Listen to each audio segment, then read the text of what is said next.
Empezaré con algunos ejercicios. Compartir la atención. Debes dividir deliberadamente tu atención, dirigiendo una parte de ti mismo y la otra a tu entorno. Intenta ser consciente de los fenómenos y las cosas que estás observando en este momento y de que estás aquí. Eres un observador consciente. Te observas a ti mismo observando todo lo que te rodea.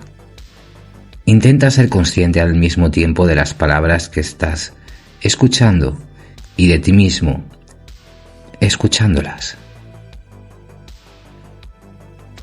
Retención de la atención. Cuando camines por la calle, cuando hables con otras personas, cuando comas, te vistas, realices tus tareas en el trabajo y cuando realices tus actividades habituales que no requieran concentración, intenta ser consciente de lo que tienes delante. Mantén tu atención en las partes del todo.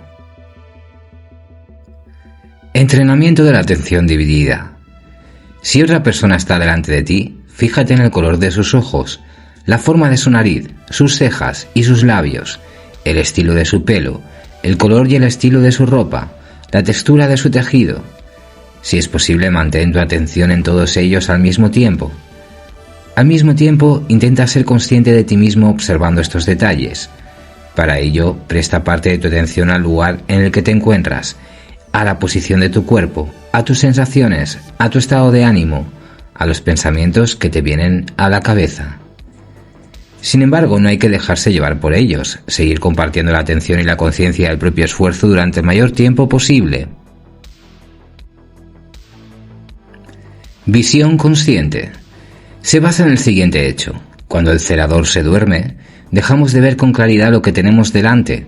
Simplemente pasamos deprisa por delante de las cosas y las personas en una carrera continua de un acontecimiento a otro, con nuestra atención completamente absorbida por los detalles familiares de los fenómenos conocidos. Encuentra algo nuevo que mirar, algo que no mirarías normalmente. Estúdialo durante unos segundos, moviendo la mirada de un detalle a otro. Separa tu atención de esta manera. A continuación, desplaza la parte exterior de tu atención hacia otro objetivo y examina sus detalles mientras mantienes la otra parte de tu atención en ti mismo. Selecciona intencionadamente un tercer objeto para ti y así sucesivamente. Atención al detalle. Si has visto una película y te ha gustado, vuelve a verla, pero ahora no veas la acción de los protagonistas, sino la de los personajes secundarios, o la de un extra en el fondo. Estudia el vestuario y los decorados, intenta ver la película de otra manera. Lleva esta práctica a la vida cotidiana, intenta encontrar formas de ver las cosas de una manera nueva cada vez, diferente a la de siempre. Esto ayudará en gran medida a la presencia de tu observador interior, el celador. Escucha conscientemente. Otra buena práctica, otra forma de practicar, de invocar la presencia del celador, es escuchar con atención dividida y notar conscientemente los sonidos que te rodean. Observa los sonidos de los coches que pasan, los pasos de la gente que pasa, el sonido de una puerta que se cierra, el susurro de las hojas en el viento y otros sonidos del momento presente. Lo más importante no son los sonidos, sino tu conciencia de ti mismo mientras los escuchas, con la atención dividida. La escucha se convierte en un amplificador de la presencia del celador. Conciencia de uno mismo en contacto con los demás. Durante la conversación trata de mirar a tu interlocutor con suavidad y calma, sin ninguna tensión en tu cuerpo. Deja que la persona con la que estás hablando termine su discurso sin interrumpirla. Intenta no responder inmediatamente después de que el interlocutor haya terminado de hablar, sino hacer una breve pausa, permaneciendo en silencio durante unos instantes. Esto puede aumentar el nivel de presencia así como prolongarlo. Evita las notas de importancia en tu discurso. Intenta que tus pensamientos sean cortos y directos. Escucha tu propia voz. Observa cómo hablas. Intenta evitar las conversaciones inútiles que no sirven ni para tu bien ni para el de tu interlocutor. Tonos musicales. Poner música. Lo mejor es la música clásica. Intenta escuchar cada instrumento con atención dividida. Prueba este ejercicio durante 5 minutos y asegúrate de que el flujo de pensamientos entrantes no te aleja del esfuerzo. Sombras del silencio. Intenta escuchar el silencio mientras eres consciente de que estás haciendo este esfuerzo. Pensamiento constructivo. Intenta conservar tu energía evitando excusas innecesarias, tanto en tus pensamientos como en tus conversaciones con los demás. Cambia deliberadamente tu enfoque, pasando de buscar los errores que conducen a las dificultades a encontrar soluciones que te ayuden a interactuar con la realidad de la situación en cuestión. Gestionar la energía del cuerpo. Para prolongar el estado de presencia del celador durante la conversación, limita los movimientos de tu cuerpo durante unos minutos. Esto te ayudará a mantener parte de tu atención en ti mismo mientras la otra parte de tu atención es atraída por otro pensamiento o por lo que sucede a tu alrededor. Por ejemplo, deja de gesticular, no arrastres los pies, presta atención a tu expresión facial, relaja tus músculos faciales, no frunzas el ceño. Intenta mantener el cuello y los hombros relajados mientras hablas. El propósito de esas acciones es ayudar al observador a observar lo que le sucede al cuerpo y cómo interactúa con el mundo que le rodea. Movimiento consciente. Dividir tu atención en relación con los movimientos es ser consciente de toda la postura del cuerpo, incluyendo la posición de los brazos, las piernas, el cuerpo, la inclinación de la cabeza, la expresión facial. Intenta sentir la piel de tu cuerpo desde dentro. Al mismo tiempo, presta atención a la propia observación. Sé consciente de ti mismo observando tu cuerpo desde dentro. En este momento es en el que el cuidador está despierto. Intenta evitar las prisas. Limítate a no tener prisa durante un tiempo. Rompe la prisa con un esfuerzo de voluntad cuando notes que subes las escaleras corriendo, que caminas demasiado rápido por la calle o que te vistes con prisas. Presta atención a tu forma de moverte. Intenta no poner energía innecesaria en tus movimientos. Muévete intencionadamente, dirigiendo tu atención a lo que estás haciendo y cómo lo estás haciendo. Escoge un día en el que intentas aportar intencionalidad a tus movimientos y fíjate en tus hábitos de movimiento. Para ello, haz el siguiente ejercicio. Intenta no hacer dos cosas al mismo tiempo. Recoger los objetos con suavidad y calma. Intenta no dar portazos. Cierra las puertas en silencio. Lava la vajilla a fondo y despacio. Procura no hacer ruidos innecesarios. No hagas sonar los platos. No arrastres las sillas por el suelo ni arrastres los pies al caminar.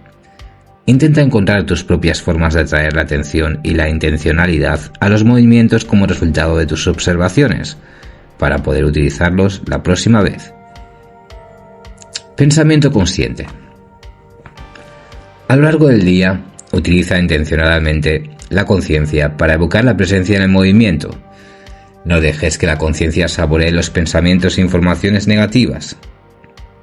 Dirige tus esfuerzos hacia la búsqueda de actitudes y enfoques positivos reales, no ficticios del momento presente. Entrena tu mente para recordarle al celador la atención y presencia dividida de acuerdo a lo que está sucediendo aquí y ahora, con breves pensamientos. Ejemplos de estos pensamientos: leer con presencia, vigila con presencia, ir con presencia, habla con presencia. Fíjate en los diferentes tonos de verde. Mira las caras de la gente que pasa. Divide tu atención al hacerlo. Interrumpir el flujo de pensamientos aleatorios y la imaginación con el pensamiento consciente. El flujo se reanudará de vez en cuando. Si se intensifica, los pensamientos que serán útiles serán. Evita la imaginación. Déjalo en paz. No sigas con este tema. Vuelve a estar presente. La clave para trabajar con el pensamiento consciente es recordar que los pensamientos no son un fin en sí mismos. Solo indican la acción que desencadena y sostiene la presencia del celador. Despertar de los sueños en la realidad le coloca a uno en una posición muy ventajosa. Ciertamente la presencia del celador es valiosa en sí misma, pero todo lo que cambia en la vida de una persona al despertar de una vez es que está despierta. La línea de su vida continúa en muchos sentidos, como ha venido sucediendo. en las mismas circunstancias, en el mismo ambiente, en el mismo entorno.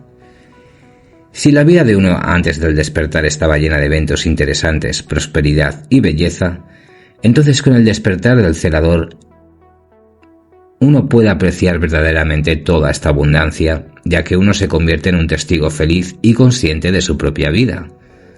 La alegría de estar presente se suma a la alegría de vivir. La vida se vuelve más brillante, más colorida y doblemente alegre.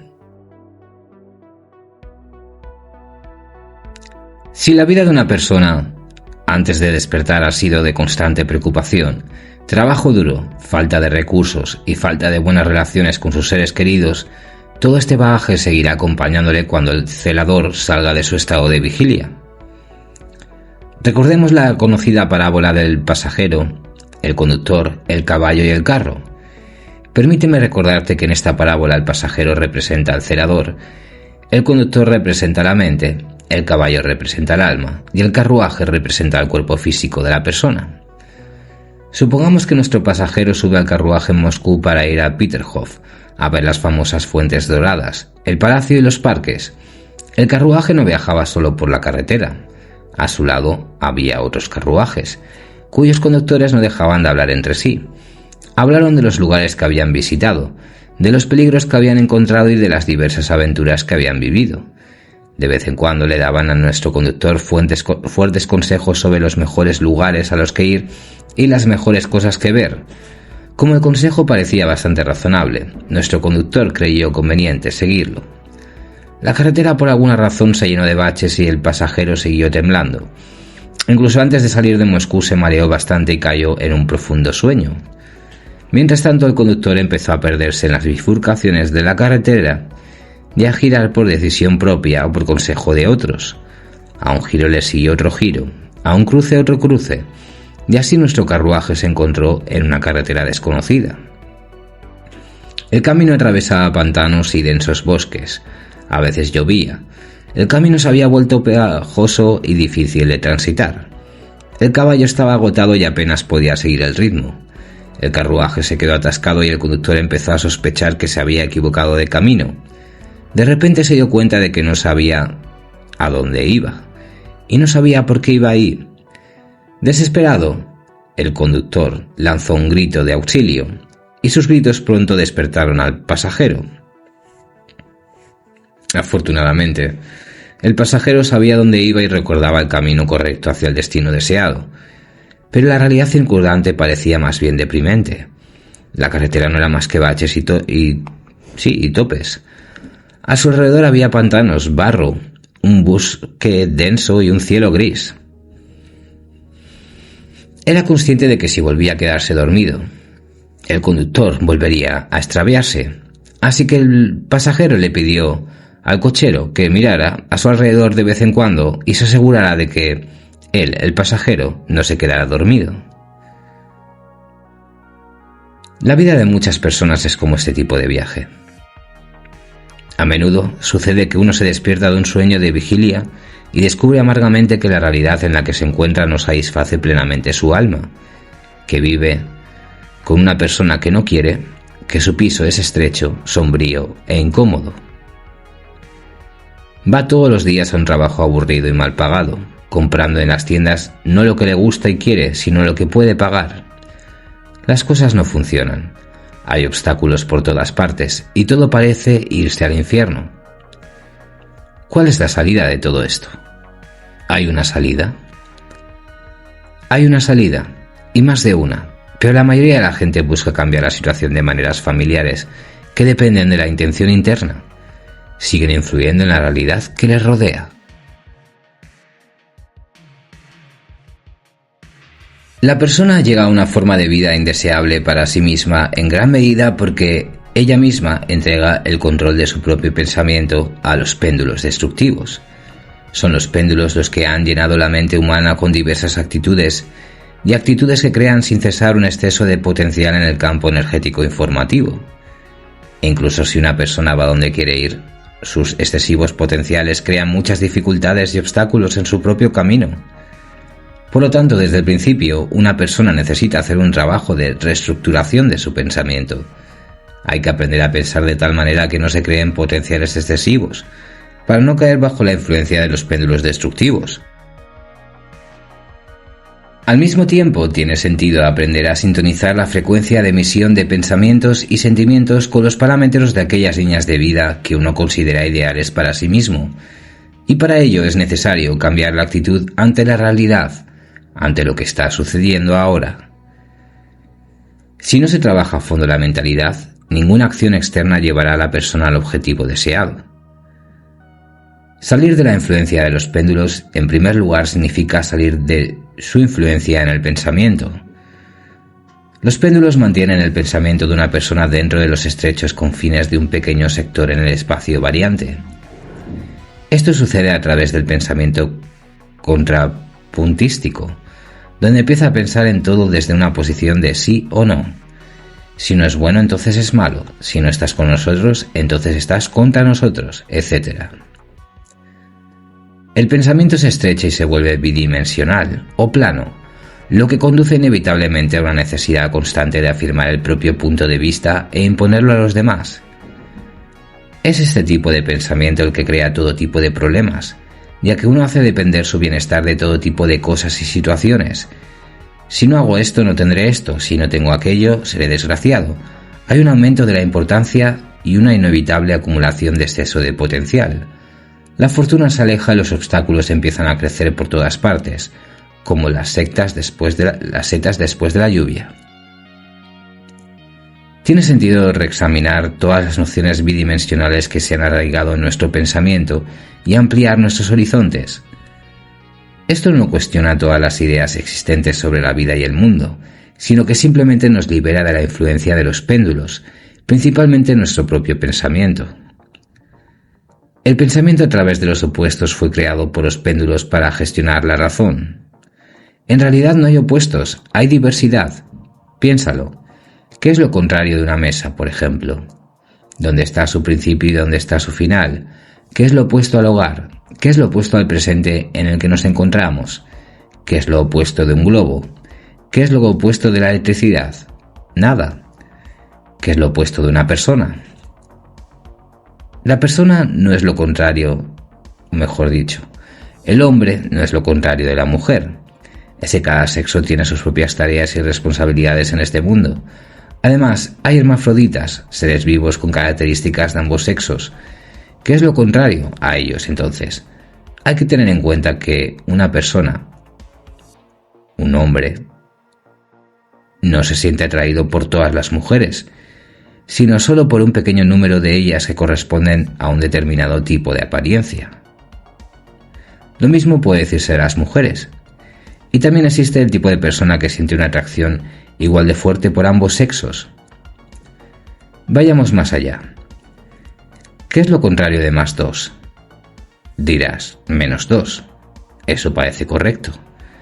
¿Pero qué significa realmente? Coges 2 manzanas de una cesta y las pones en la otra. La primera cesta estaba vacía, pero el número total de manzanas seguirá siendo el mismo. Por lo tanto, un signo negativo no significa lo contrario, solo significa que no hay objeto. Veamos otro ejemplo de este ámbito. La temperatura. ¿Qué crees que es lo contrario a -100 grados centígrados? La respuesta viene en forma de +100 grados centígrados. ¿No es así? Sin embargo, lo que entendemos por temperatura es la acción de vibraciones con diferentes longitudes de onda de oscilación, que caracterizan la diferente velocidad e intensidad de irradiación de la energía térmica de los cuerpos. Una temperatura de -100 grados como vibración no es lo contrario de una temperatura de más de 100, solo tienen diferentes longitudes de onda. Por cierto, tocar un objeto metálico enfriado a la temperatura de -200 grados centígrados provoca una quemadura de la misma intensidad en el cuerpo humano que tocar el mismo objeto calentado a la temperatura de +200 grados centígrados. Causa y efecto. Desde una edad temprana se nos ha enseñado a confiar más en el poder de la intención interna y a creer que la única manera de conseguir lo que queremos es influir e impactar en la vida que nos rodea.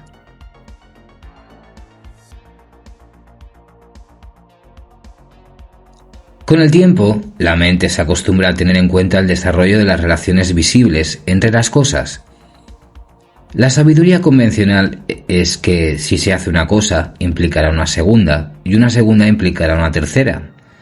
Sin embargo, esta visión de la interacción de las cosas se basa en el supuesto de que todo lo visible es real y todo lo invisible es irreal, y por tanto no existe ni puede ejercer ninguna influencia en el mundo visible. Este tipo de pensamiento es muy limitado, muy plano, o más exactamente una forma de pensar lineal. Transurfing se basa en una forma completamente diferente de pensar en la estructura del mundo, el espacio variante. El espacio de variantes es un campo infinito de información que contiene todas las variantes posibles de los acontecimientos. Es un campo de energía e información de todo lo que es, todo lo que fue y todo lo que puede ser. Cada punto del espacio de variantes es una especie de instantánea de un acontecimiento concreto. Los puntos vecinos son las mismas instantáneas, pero con calidades ligeramente diferentes en relación con el primer punto. Los puntos próximos entre sí por sus cualidades forman líneas de sucesos o variantes. Cada variante consta de un escenario de desarrollo y su correspondiente escenografía. Todos los puntos del espacio variante existen inmóviles en él, pero la persona está construida de tal manera que puede percibir la secuencia de solo aquellos puntos que son manifestados por su conciencia en el momento. Cualquier otro estado de cosas llevaría a un completo desorden mental y la incapacidad de la persona para actuar normalmente en el mundo que le rodea. La secuencia de puntos del espacio variante se desarrolla según el escenario de desarrollo de los acontecimientos a lo largo del camino de la encarnación material, de la realización. Al mismo tiempo, su aspecto cambia del mismo modo que cambia el aspecto de los decorados en el transcurso de un largometraje. El número de variantes o escenarios de eventos es infinito, y si dividimos todo el espacio de variantes en regiones, cada una de ellas tendrá su propio escenario y escenografía correspondiente. Cuanto más alejadas estén las zonas entre sí, mayores serán las diferencias en el escenario externo, el desarrollo del guión y la percepción sensorial de lo que ocurre. Cada variante es una línea de vida de una persona, una línea del destino. Desde el punto de vista de la conciencia humana, la encarnación material se mueve en el espacio y el tiempo a lo largo de una cadena de relaciones de causa y efecto. Pero el tiempo, de hecho, está tan quieto como el propio espacio. El flujo del tiempo solo se siente cuando la mente observa la película, notando cómo un fotograma se desvanece instantáneamente en otro. Seguramente te habrás dado cuenta más de una vez.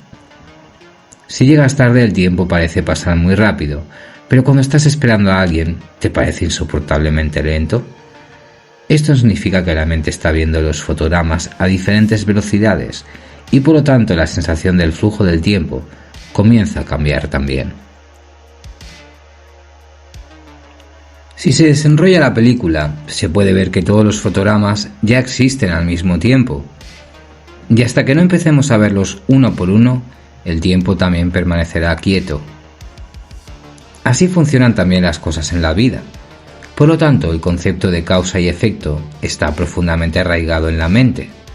Resulta que el resultado de la acción ya existe en una línea de vida determinada antes de que pensemos en hacer algo al respecto. Así el futuro tiene tanta influencia en el presente como el pasado. El presente se manifiesta de forma curiosa. La realidad existente tiene una influencia directa en la naturaleza de los pensamientos de la persona. Y al mismo tiempo la realidad misma está influenciada por la frecuencia de emisión de la energía mental. Cuando la frecuencia de esta radiación se corresponde con los parámetros de alguna de las líneas vitales cercanas, entonces provoca la encarnación de la variante correspondiente. Así, los pensamientos de una persona no solo son una llamada a la acción, sino que también tienen un impacto directo en la realidad que les rodea, si se basan en la frecuencia de la radiación del alma. La vida de una persona puede fluir de forma mesurada a lo largo de una línea vital hasta llegar a una intersección con otra línea vital. Si la mente está en sintonía con los parámetros de la misma línea de vida, entonces todo seguirá su curso. Si la conciencia desplaza la atención hacia las frecuencias de otra línea de vida en la intersección, entonces el destino girará y se moverá hacia otra línea, donde habrá un cambio de escenario y un cambio en el curso del guión.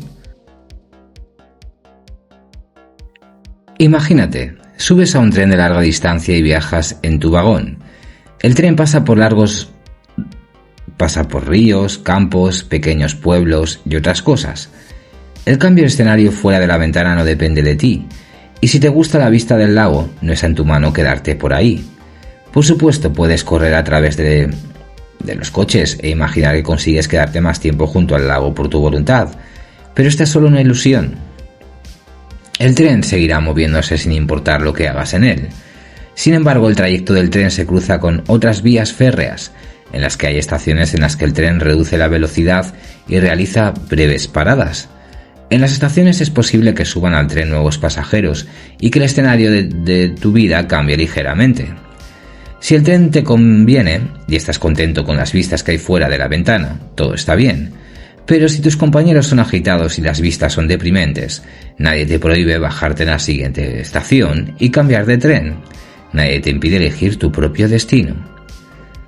Se puede correr sobre el tren, agitar los brazos e intentar cambiar las cosas indefinidamente, pero lo único que puedes hacer o que puede hacer una persona es simplemente ponerse bajo otras influencias, es decir, elegir otro tren, otro punto de referencia para el flujo de su vida. Esto requiere un énfasis no en un razonamiento lleno de lógica sobre las relaciones causa y efecto, sino en la aplicación de la elección de nuevas vías de tren, nueva línea de vida. Tienes que dejar de preocuparte y correr en el tren, porque en el proceso de esta carrera no te darás cuenta de las estaciones o de que el tren se ha detenido por un tiempo. Ocupa el asiento del vigilante y observa con calma el desarrollo de los acontecimientos. Solo así podrás detectar las paradas y bajarte en la estación correcta. La gestión de tu destino se reduce a una cosa muy simple. Haz tu elección. Hablemos de la riqueza y la pobreza. Los pensamientos de riqueza y pobreza ocupan la mente de muchas personas.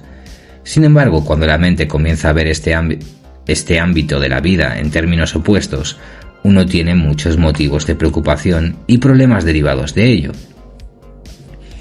La sociedad moderna define la riqueza como la abundancia de bienes tangibles e intangibles, como el dinero, los bienes inmuebles, los bienes personales, los medios de producción, la educación, la cultura y la espiritualidad. En economía, la riqueza se define como la diferencia entre el activo y el pasivo en un momento dado. La sociología, en cambio, considera que una persona es rica, que tiene valores significativos en relación con otros miembros de la sociedad. Sin embargo, no importa quién defina la riqueza ni cómo se defina. De todo lo anterior podemos entender lo siguiente. El concepto de riqueza es muy vago y difuso. Incluye muchas variables de vastos ámbitos de la vida humana. Hay gente que tiene muchos bienes inmuebles pero no dinero. Hay gente que tiene mucho dinero pero no tiene educación ni cultura. Hay personas que tienen una gran formación pero no tienen amigos. Después de todo, ¿quién es realmente rico? La pobreza, en cambio, se define como un estado en el que una persona no puede satisfacer las necesidades mínimas necesarias para vivir, trabajar y reproducirse. Según datos publicados por la revista británica New Scientist en 2003, Nigeria, uno de los países más pobres del mundo, tiene más gente feliz que cualquier otro país. Está muy por delante de países como Estados Unidos y Rusia. Entonces hay que preguntarse quién es realmente pobre. Pero no es necesario devanarse los sesos con todo esto. Solo hay que aceptar la realidad tal y como es y aceptar que la pobreza, por definición, no es lo contrario de la riqueza, al igual que una casa de varios pisos no es lo contrario de una tienda de campaña. La pobreza, al igual que la riqueza, no es un indicador fiable para evaluar la realidad. Hay varias razones para esta afirmación.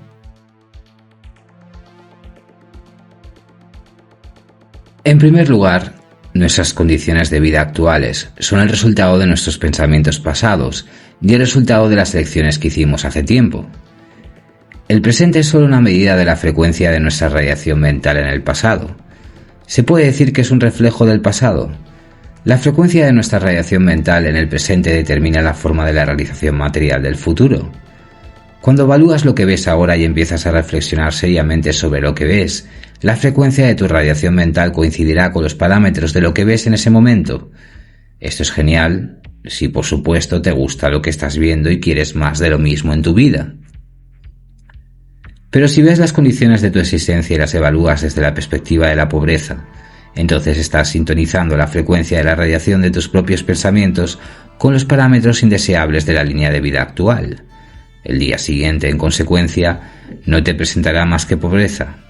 Además, ese proceso de pensamiento puede llevarte a aquellas líneas de vida en las que la pobreza se manifestará con más fuerza.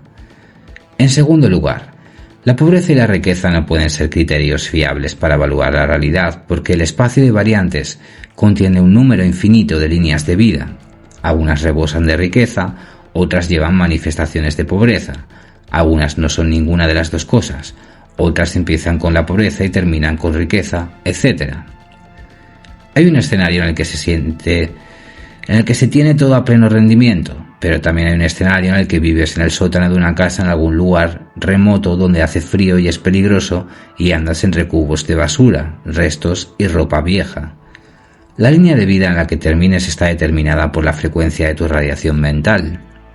Sin embargo, tú mismo no eres ni rico ni pobre, eres simplemente un celador que se mueve a lo largo de las distintas líneas de vida, como un viajero que va en un vagón por las vías de tren. Todo lo que tienes que hacer es mantenerte despierto, dejar de moverte, tomar el asiento del celador y elegir la ruta deseada, y luego bajar deliberadamente en la parada correcta y subir al tren correcto. Por lo tanto, vale la pena dejar de lado la idea de la riqueza y la pobreza como un método inútil para evaluar la realidad, y en su lugar sintonizar la frecuencia de la radiación de los propios pensamientos con los que la frecuencia de la línea de vida deseada y dejar que lo deseado entre en la zona de confort de la propia alma. También hay que estar dispuesto a actuar, pues sin ello es imposible conseguir lo que se desea. El deseo como tal no es lo suficientemente poderoso. No solo es incapaz de influir en la realidad material, sino que ni siquiera puede moverte de la silla en la que estás sentado. Lo que puede moverte es la intención externa, es decir, la determinación de tener y de actuar. Hay una gran diferencia entre quiero y estoy listo para ser listo para convertirme. Puede que seas la abundancia en tu mente, pero en tu alma puede que no te sientas a gusto con ella.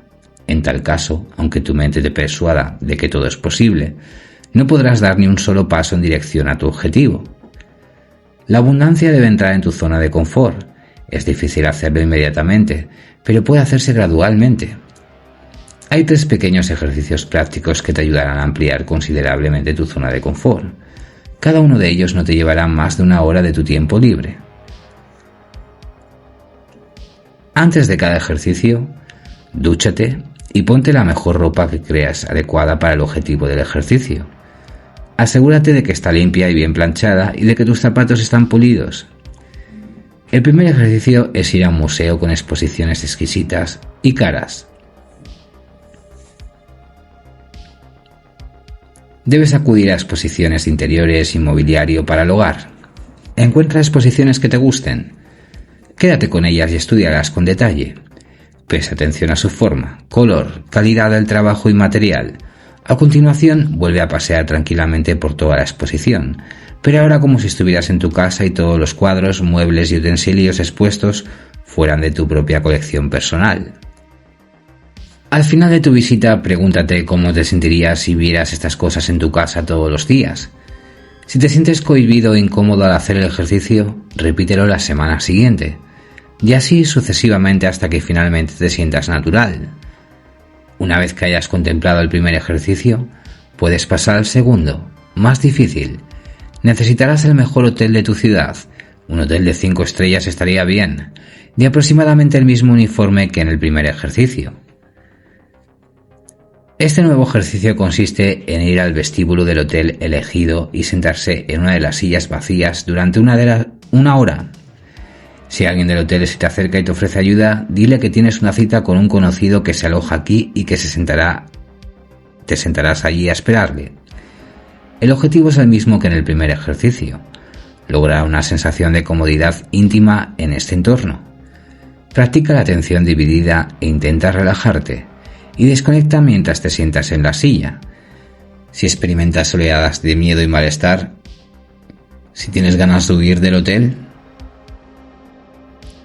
y hacerlo de inmediato, observa a tu alrededor, a las caras de los huéspedes y del personal. Fíjate en que no le importas a nadie más que a ti mismo. Deja de imaginar que te juzgan por venir aquí. Deja de juzgarte y no distorsiones la realidad. Acostúmbrate a tu entorno y descansa tranquilamente. Utiliza el ejercicio de mirada descrito en el capítulo anterior. Mantente presente mientras examinas el interior, prestando atención a los detalles del diseño del vestíbulo, la iluminación, los uniformes del personal, etc. Imagina que tú mismo te alojas aquí para descansar de tus preocupaciones cotidianas. Al final del ejercicio, levántate tranquilamente de la silla y sal del hotel sin prisa. Si te sientes incómodo mientras haces el ejercicio, repítelo a la semana siguiente, en un lugar diferente, y así sucesivamente hasta que estar en el entorno caro te resulte natural y agradable. Ahora estás listo para el tercer y último ejercicio. Esta es la más difícil de las tres, pero no te preocupes, si dominas bien las dos primeras tampoco tendrás problemas con esta. Como en los dos primeros casos no te costará prácticamente nada, aparte de una hora de tiempo libre y quizás tus propios miedos y malestar emocional. Para el tercer ejercicio necesitaremos algunas de las tiendas de ropa y muebles más caras. Hay que entrar en una de estas tiendas y ver los productos que se ofrecen. Es mejor elegir tiendas grandes para poder pasar al menos media hora en ellas. Es probable que los vendedores te ofrezcan y te ayuden a elegir un producto. En cualquier caso, los buenos expertos en su profesión no dejarán pasar la oportunidad de obtener una comisión por una posible venta. No te sientas intimidado, no te obligarán a comprar y tampoco te echarán de la tienda. Devuelve la sonrisa y di que simplemente te gustaría ver las novedades. Mira a tu alrededor y ve si hay algo que te guste. Si encuentras algo, acércate a eso y valora la calidad del tejido, la calidad de la costura y el acabado, el estilo y el color. ¿Realmente te gusta? Durante el ejercicio no mires las etiquetas de los precios y no hagas preguntas sobre el coste. El objetivo del ejercicio es encontrar cosas que realmente te gusten. No has venido a la tienda a comprar, sino a elegir. Si el precio no te importara, ¿qué elegirías? Si el vendedor te ofrece probarte algo que te gusta, no lo rechaces, pruébatelo. Mira cómo te queda. Pregunta al vendedor dónde se fabrica el artículo y de qué tejidos y materiales está hecho. Pregunta desde cuándo se entrega el artículo en la tienda, cuándo empieza la temporada de rebajas de esos productos y cuál es el mayor descuento. En ningún caso te fijes en la etiqueta del precio y no preguntes cuánto cuesta. Cuando hayas terminado de probártelo, no lo cuelgues tú, sino que devuélveselo al vendedor con una nota de agradecimiento. Suelen hacerlo personas que pueden permitirse comprar un artículo caro, pero que por alguna razón no quieren hacerlo. Recorre la tienda como si estuvieras en un museo, donde se te permite tocar y probar los objetos expuestos. Pregúntate cómo quedaría esto o aquello en tu casa. Intenta conseguir una sensación de comodidad natural al estar en una tienda como esta. Recuerda que no debes a nadie en la tienda y que no debes nada a nadie. Al final de tu visita, agradece al vendedor su tiempo y sigue con tus asuntos. Al igual que con los dos primeros ejercicios, pregúntate si esta visita te resultó cómoda y natural. Si te sientes incómodo, ve a una tienda de menor categoría la semana siguiente. Cuando empieces a sentirte cómodo en estas tiendas, sube el listón y ve a las más caras. Incluso si no tienes el objetivo de pasar unas días de vida en las que no solo seas un contemplativo tranquilo, sino también un feliz poseedor de diversos bienes, estos ejercicios te darán igualmente un apoyo indispensable para fortalecer tu observador interior. También son útiles para detectar y reducir gradualmente tus excesos de potenciales, creados en torno a las ideas de riqueza y pobreza. Cabe señalar que las traducciones distorsionadas de algunos textos espirituales y religiosos antiguos, así como su posterior interpretación errónea, desempeñan un papel en la formación de potencialidades excesivas en relación con las cuestiones de la riqueza y la pobreza, como resultado de lo cual se formó en la sociedad una fuerte actitud negativa hacia los bienes terrenales. ¿Qué hacer? Pues según los evangelios e incluso los apóstoles no siempre podían entender las enseñanzas de Cristo. Jesús tuvo que utilizar parábolas, corrigiendo el pensamiento de los apóstoles para que no creara un potencial excesivo. Existe la creencia popular de que Jesús declaró explícitamente que es casi imposible que un rico entre en el reino de los cielos. Esto se refiere a un pasaje del capítulo 19 de Mateo, Pero si se lee con atención este capítulo, así como el anterior, el 18º, queda claro que Jesús utiliza la palabra rico en contraposición a la condición de niño pequeño. Aquí está el comienzo del capítulo 18. En aquel momento los discípulos se acercaban a Jesús y le dijeron: ¿Quién es el mayor en el reino de los cielos? Jesús llamó al niño, lo puso en medio de ellos y le dijo: En verdad os digo que si no os convertís y os hacéis como niños, no entraréis en el reino de los cielos. Nótese que los apóstoles se preocuparon por quién era mejor o más significativo. Jesús se dio cuenta de que habían empezado a compararse entre sí y a crear una relación de dependencia en su pensamiento. También sabía que esas relaciones daban a las personas y a las cosas cualidades y características inexistentes, lo que creaba un exceso de potencial de riqueza. Por eso dijo a los apóstoles: si no os convertís y no os hacéis como niños, no entraréis en el reino de los cielos. Ya hemos señalado anteriormente que los niños pequeños aún no están cargados de ideas y nociones falsas sobre el mundo y sobre ellos mismos. Son puros y están libres de la influencia de los péndulos en su pensamiento, por lo que Jesús elige esta imagen, aconsejando a sus discípulos que sean como niños, es decir, que no sean ricos, entre comillas. Sin embargo, veamos todo el pasaje del Evangelio de Mateo en el que Jesús habla de la riqueza. Y he aquí que un hombre se acercó y le dijo: Maestro bueno, ¿qué puedo hacer de bueno para tener la vida eterna? Obsérvese que éste creía que para tener la vida eterna había que hacer algo en el mundo material, es decir, confiaba en la intención interna. Pero continuemos con el pasaje. Le dijo: Si quieres entrar en la vida eterna, guarda los mandamientos. Él le dijo: ¿Qué clase de cosas? Jesús dijo: No matarás, no cometerás adulterio, no robarás, no levantarás falso testimonio, honrarás a tu padre y a tu madre, llamarás a tu prójimo como a ti mismo. De estas palabras se desprende que Jesús se dio cuenta de lo mucho que el interrogador confiaba en el poder de las acciones externas y por lo tanto le ofreció al joven una forma de comportamiento externa que no creara excesivos potenciales en la vida de la persona. Es interesante que Jesús no le dijera al joven que vendiera primero toda su riqueza. Simplemente le aconsejó que siguiera cumpliendo los mandamientos, eso fue todo. Sin embargo, el joven le dice: Todo esto lo he guardado desde mi juventud. ¿Qué más me falta? Fíjate en que el joven ya ha seguido todo lo que dijo Jesús y, sin embargo, sus palabras expresan un malestar interno. Por alguna razón que no entendemos, el joven cree que está haciendo algo mal, que le falta algo. Jesús, por su parte, reconociendo en los discursos del joven que estaba acumulando excesivos potenciales en el campo energético informativo del espacio variante, le dice: Si quieres ser perfecto, vete, vende tus bienes y dáselos a los pobres, y tendrás un tesoro en el cielo. Y ven y sígueme. El joven, sin embargo, se tomó estas palabras al pie de la letra y, al oír estas palabras, se marchó apenado, pues tenía grandes posesiones, y Jesús dijo a sus discípulos: En verdad os digo que es difícil que un rico entre en el reino de los cielos, y también os digo que es más fácil que un camello pase por el ojo de una aguja que un rico entre en el reino de Dios. Cuando sus discípulos oyeron esto, se asombraron diciendo: ¿Quién pues podrá salvarse? Fíjate que después de lo que dijo Jesús, los discípulos se preocuparon como si ellos mismos y cualquier otra persona en la tierra ya fueran ricos. ¿Por qué razón se preguntan y dicen: ¿Quién puede salvarse?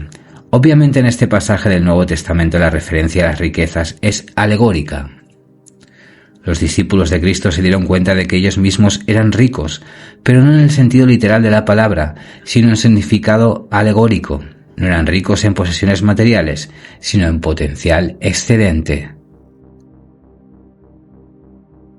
Cristo aconseja al rico que venda sus posesiones, es decir, le aconseja que se deshaga de las excesivas potencialidades creadas por la preocupación sobre lo que uno hace bien y lo que hace mal, sobre si uno es mejor que los demás o no, y sobre si uno es primero o no. No en vano, más adelante, Jesús les dice a sus discípulos que los primeros serán los últimos. No se trata de los primeros de la fila o de los que llegan primero a la meta, sino de los que se ponen a sí mismos en primer lugar en sus pensamientos, que se ponen por encima de los demás, que son arrogantes y vanidosos. Cristo también señala otra riqueza que hay que vender, es decir, de lo que hay que deshacerse. Esto es la importancia, o como se denomina en los evangelios, cuidado inquieto. En el Evangelio de Lucas, Cristo dice a sus discípulos: No te preocupes por tu alma, lo que vas a comer, ni por tu cuerpo lo que vas a vestir. El alma es más que la comida y el cuerpo es más que la ropa.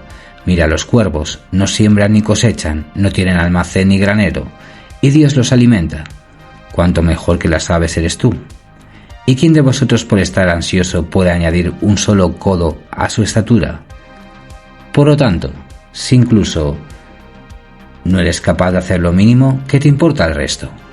No busques, pues, qué debéis comer o qué debéis beber, ni os preocupéis, porque todas estas cosas las busca la gente de este mundo, pero vuestro Padre sabe que tenéis necesidad de ellas. Buscad más bien el reino de Dios, y todas estas cosas os serán añadidas. Cristo habla a menudo del reino de los cielos, y siempre en términos figurados. Podemos especular infinitamente sobre lo que es el reino de Dios en los textos evangélicos, pero hay un lugar en el que está escrito que se debe buscar este reino. El capítulo 17 del Evangelio de Lucas nos dice lo siguiente. Al ser preguntado por los fariseos cuándo vendría el reino de Dios, Jesús le respondió: el reino de Dios no vendrá de manera visible, ni dirán, mirad, está aquí, o mirad, está allá. He aquí el reino de Dios está en vosotros. Es una frase curiosa, ¿no?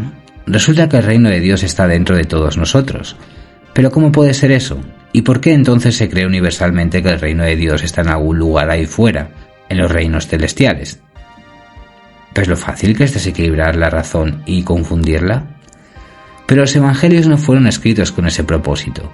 Fueron creados para enseñar a la persona a vivir una vida feliz, libre de la influencia de los péndulos destructivos, innecesarios y del exceso de potenciales. Transurfing proporciona las claves para comprender el significado interno de las enseñanzas del Nuevo Testamento. En efecto, si reunimos todas las descripciones evangélicas del reino de Dios, obtenemos una imagen generalizada de las líneas ideales e indescriptiblemente felices de la vida humana que existen por sí mismas en el espacio de variantes y a las que puedes llegar si sabes, en tu interior, ajustar la frecuencia de emisión de energía a sus parámetros. Las palabras pobreza o mendigo también se utilizan de forma alegórica en los evangelios, aunque el significado de esta alegoría solo queda claro cuando estudiamos las escrituras en detalle, no cuando las leemos superficialmente. Para no perdernos en los posibles significados de pobre y mendigo, pasaremos al siguiente versículo del Evangelio de Mateo, al principio del capítulo 5. Bienaventurados los pobres de espíritu, porque de ellos es el reino de los cielos. ¿Es posible creer que pobre de espíritu significa mendigo en el sentido literal de la palabra? ¿Qué significa esto? Las palabras traducidas del koiné, el griego hablado de principios de nuestra era en el que se escribió el Nuevo Testamento, son mendigar en el espíritu. ¿Qué significa ser peticionario? Significa que alma, mente y celador están unidos en su petición, en su deseo. Pero hay que reconocer que la traducción mendigo de espíritu también es buena, ya que refleja el estado de no tener exceso de potenciales en un momento en que los deseos del alma y la mente están unidos. No nos detengamos más en los evangelios, ya que el estudio de las diversas enseñanzas espirituales a la luz de Transurfing es material para un libro aparte. Y probablemente más de uno. Más bien arrojemos luz sobre otra cualidad de nuestro pensamiento.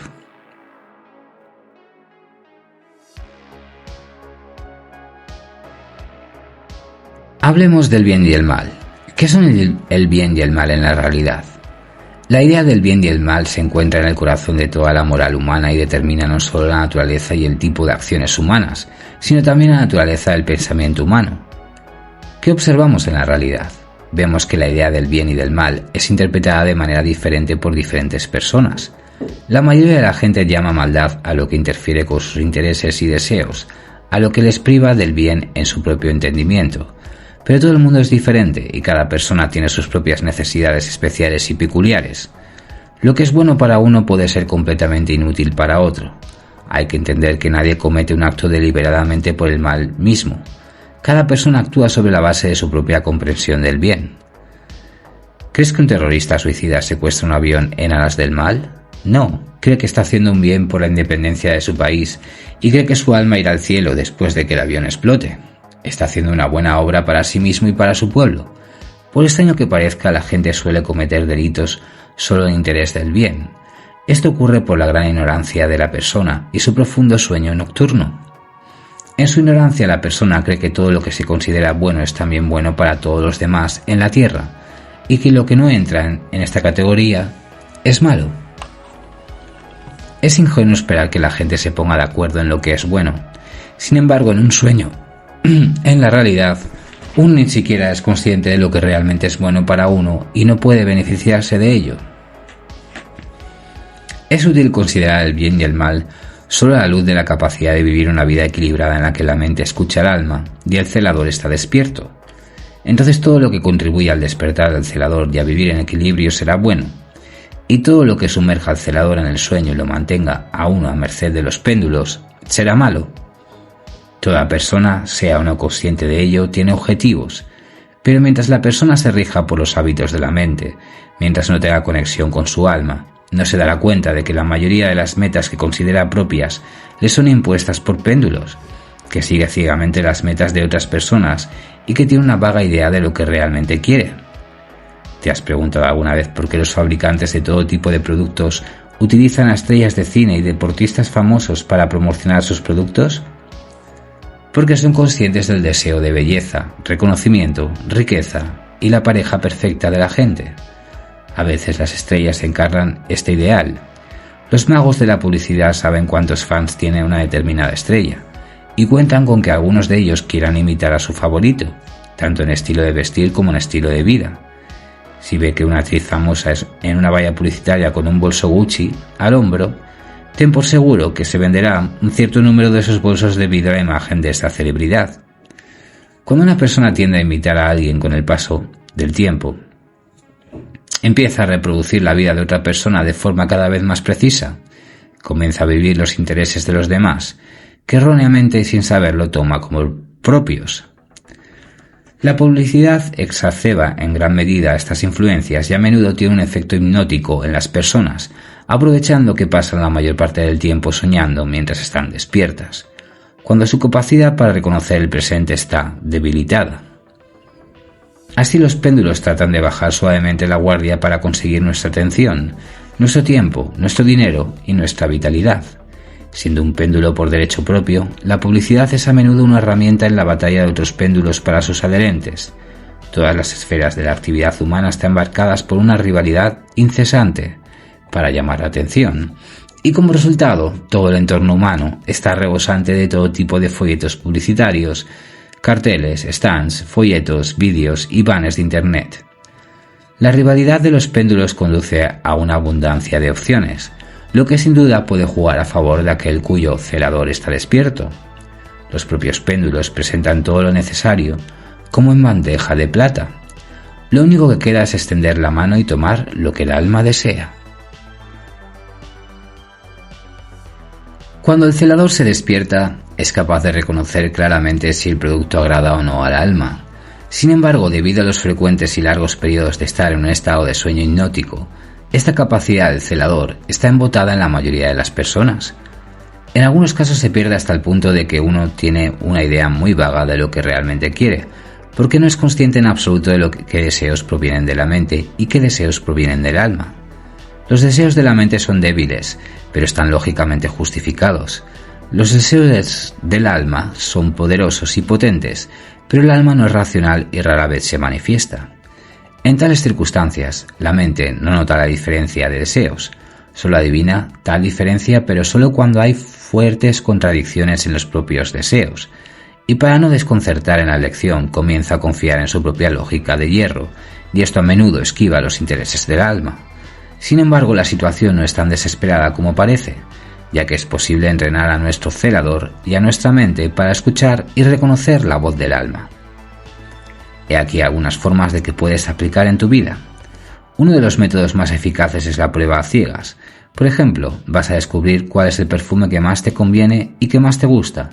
Haz un poco de preparación.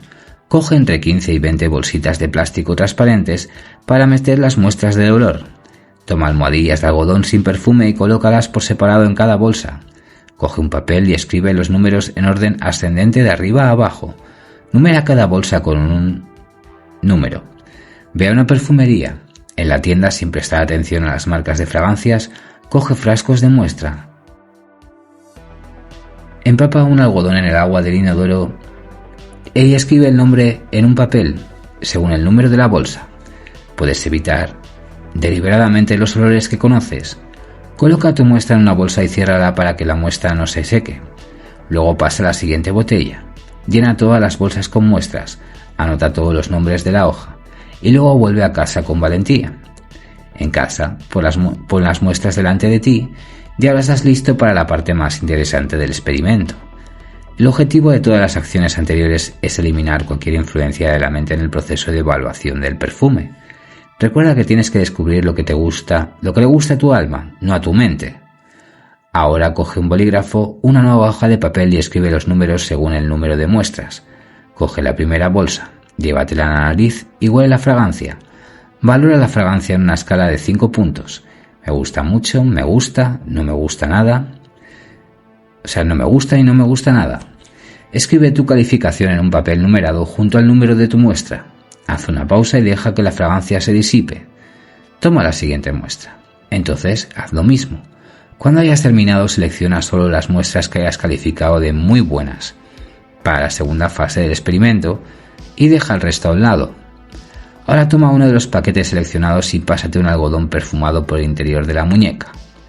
No inhales la fragancia inmediatamente. Espera unos minutos y deja que permanezca en tu mano. Ahora huele y da una nueva puntuación a la fragancia en la misma escala de 5 puntos. Anota tu nueva puntuación para esta muestra. Ahora ve al baño y después de enjuagar el aroma de tu muñeca, sécala. Toma una segunda y hazlo de nuevo. Cuando hayas terminado, vuelve a tomar solo las muestras que hayan recibido la mayor puntuación. Puede que te quedes con 1, 2 o incluso 3 ganadores. Ahora mira la placa que rellenaste en la perfumería y lee los nombres de las marcas. Este es el perfume que te apasiona. Es posible que en este caso la mente se sorprenda mucho o incluso esté en desacuerdo con la elección que considera inapropiada. No prestes atención a eso. Todo lo que la mente necesita hacer ahora es saber exactamente lo que le gusta a su alma. De esta manera, entrenas al celador, a la mente y al alma para interactuar entre sí y lograr la unidad, y la experiencia es interesante en sí misma, ¿no crees? Será muy útil realizar experimentos similares de muestreo ciego con otros productos de forma regular. Comienza con productos y bienes con los que te sientas cómodo. Si se trata de un vino tinto, prueba a ciegas vinos elaborados con diferentes variedades de uva. Identifica la variedad que más te gusta y luego prueba a ciegas ese tipo de vino de diferentes productores. O haz una prueba similar con el pan, la leche, el requesón, el queso, el té y cualquier otro alimento con el que estés familiarizado. Otro ejercicio o experiencia útil para desarrollar la capacidad de escuchar el alma es investigar tu interés por las impresiones sonoras y visuales. Coge una hoja de papel y anota en ella los 10 temas visuales que más te interesan por su aspecto. Por ejemplo, islas tropicales, montañas, mariposas, flores, interiores, fotomodelos, coches deportivos, puestas de sol, cielo estrellado nocturno, nubes. Entonces elige uno de ellos y tómalo como el tema del mes. Que el tema sea las islas tropicales, por ejemplo, y ahora trata de reservar media hora cada día para buscar nuevas fotos de diferentes islas tropicales de distintas partes del mundo. Mira revistas, libros y páginas de internet con fotos de islas tropicales. Anota cuáles te gustan y cuáles no te gustan mucho.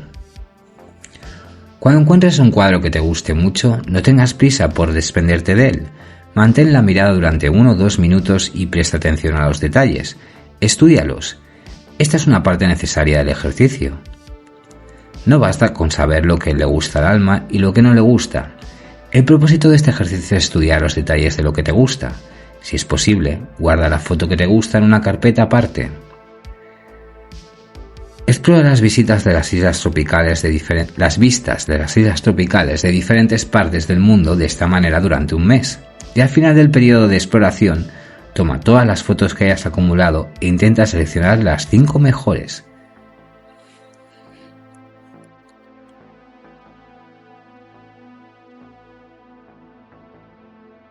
¿Y qué pasa con las modelos fotográficas? Sí, exactamente de la misma manera. Y será un experimento muy útil porque tu intención no se basa en el deseo de poseer a alguien. Solo tienes que comprobar si te gusta o no la modelo en cuestión. Si lo haces, empieza a estudiar tranquilamente los detalles faciales. Fíjate en el color de los ojos, la forma de las cejas, la nariz, los labios, el tipo de pelo, el color de pelo, la línea del cuello, los hombros, los brazos, la cintura, las piernas. Si te gustan todos los detalles, pon la imagen de la modelo de la foto en una carpeta aparte. Y a continuación mira una foto de otra modelo fotográfica, y así sucesivamente. En tu investigación intenta buscar imágenes de fotomodelos de diferentes países y continentes. Al final de mes, toma todas las imágenes y fotos y selecciona las 5 mejores para ti. El propósito de este estudio no es encontrar a una compañera de vida, sino aprender de tu alma tus propias ideas sobre el tipo y el ideal de belleza humana. Junto con la investigación de la experiencia visual, puedes hacer los mismos experimentos con la música. Encuentra los géneros musicales que te gustan sin ninguna duda. Amplía las listas de tus compositores favoritos. Identifica los mejores arreglos e interpretaciones, los mejores intérpretes. Con lo mejor, por supuesto, nos referimos a lo mejor para ti. Intenta ser sincero en tus exploraciones. Cuanto más sincero seas en esto, más sensible se volverá tu alma y más a menudo encontrarás la unidad con tu mente y con tu celador. Esto, en cierto modo, te ayudará a sintonizar mejor tu radiación mental con los parámetros de tus líneas de vida ideales y pronto empezarás a notar cómo tu realidad se llena de cosas y acontecimientos cada vez más agradables y alegres. Muy bien, vamos con un resumen. Todo lo que cambia en la vida de una persona al despertar de inmediato es que está despierta. La mayoría de las personas buscan cambiar la situación con una lógica férrea y una intención interna, es decir, con su cuerpo a expensas de su efecto en la realidad circundante. Los péndulos gestionan la mente humana a través de ideas, teorías y eslóganes que crean potenciales excesivos en el campo energético informativo. La mente humana está esclavizada por los péndulos si piensa en los opuestos o en los extremos. En realidad no existen los opuestos, solo hay diversidad. Al aprender a pensar de una manera que no cree exceso de potenciales, uno sale de la influencia de los péndulos destructivos. Para gestionar tu destino debes aprender a sintonizar la frecuencia de tu emisión de energía mental con los parámetros de aquellas líneas de vida que consideras ideales para ti, lo que requiere que cambies tu actitud hacia la realidad. En lugar de considerar el mundo en términos de causa y efecto, Transurfing ofrece un nuevo modelo de estructura del mundo, el espacio de las variantes. El espacio de variantes es un campo infinito de información que contiene todas las variantes posibles de los acontecimientos. Es la estructura de energía e información de todo lo que es, todo lo que fue y todo lo que puede ser. Todos los puntos del espacio de variantes existen de forma estacionaria, pero la persona está construida de tal manera que solo puede percibir aquellos puntos que son manifestados por su conciencia en el momento. En el pensamiento ordinario, la realización material se mueve en el espacio y el tiempo a través de una cadena de causas y efectos. La realidad existente tiene una influencia directa en la naturaleza de los pensamientos de la persona y la realidad misma está influenciada por la frecuencia de la radiación en la energía mental. Cuando la frecuencia de una determinada radiación corresponde a los parámetros de cualquiera de las líneas vitales cercanas, entonces provoca la encarnación de la opción que le corresponde. La vida de una persona puede fluir mesuradamente a lo largo de una línea hasta llegar a la intersección con otra línea vital. Sin un celador despierto, uno es impotente para salir de la influencia de los péndulos destructivos y cambiar su vida. Pero cuando el celador se despierta, todo el control del destino se reduce a una cosa muy simple: hacer tu elección. Una de las bases de nuestro pensamiento son los conceptos de riqueza y pobreza. Los pensamientos de riqueza y pobreza ocupan la mente de muchas personas. Sin embargo, cuando la mente comienza a ver este ámbito de la vida en términos de opuestos, uno tiene muchos motivos de preocupación y problemas derivados de ello. Es interesante.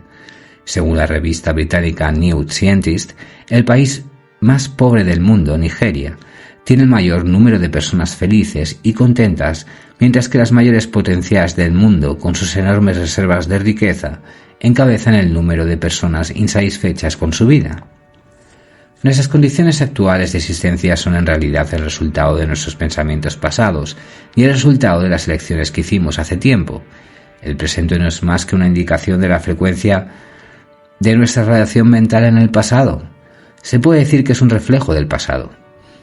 La pobreza y la riqueza no pueden ser criterios fiables para evaluar la realidad, ya que el espacio variante contiene un número infinito de líneas de vida. La persona no es rica ni pobre, es simplemente un celador que se mueve a lo largo de las distintas líneas de vida, como un viajero que va en un vagón por las vías del tren. El deseo como tal no es lo suficientemente poderoso, no es capaz de influir en la realidad material. Es la intención externa la que cambia la realidad.